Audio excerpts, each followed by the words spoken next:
Ya guys, ada pembangunan jembatan darurat setelah Makobrimob Inuai Bolmong menuju ke arah kota Mobagu.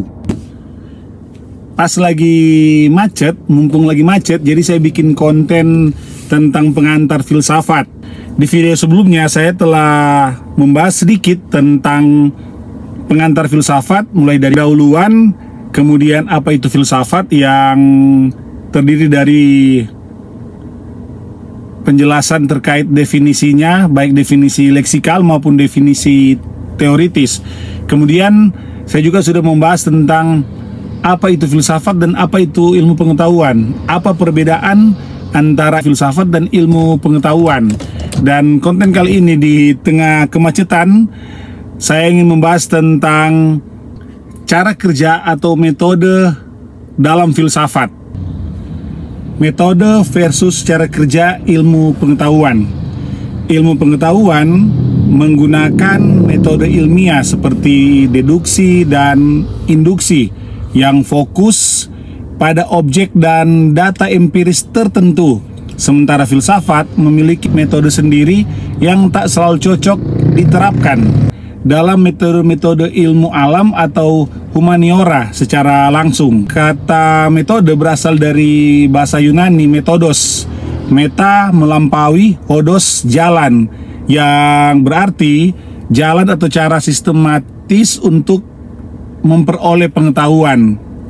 Dalam konteks filsafat, metode adalah cara berpikir yang tertib, kritis, dan reflektif untuk mencapai pemahaman yang mendalam. Metode deduksi atau a priori tidak bergantung pada pengalaman empiris, bermula dari prinsip, konsep atau definisi umum, kemudian diterapkan pada kasus-kasus khusus. Deduksi digunakan dalam matematika, teologi, beberapa aspek logika. Keterbatasan dari metode ini, jika hanya menggunakan deduksi, itu berarti kurang terbuka terhadap pengetahuan baru yang ada di luar. Sementara metode induksi atau a posteriori memulai dari pengamatan empiris melalui pencerapan indrawi atau data konkret, melalui observasi, pengumpulan data atau analisis, dan membuat generalisasi atau konsep universal. Contohnya, mengamati bahwa air itu mendidih pada 100 derajat Celcius di berbagai kondisi.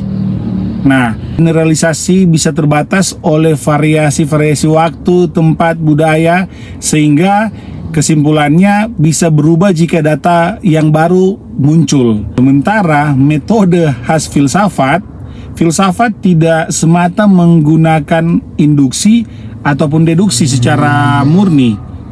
Filsafat bertugas menelusuri, menguji, dan mengkritik asumsi-asumsi atau konsep-konsep dasar yang sering dianggap sudah mapan atau sudah final dalam satu bidang ilmu.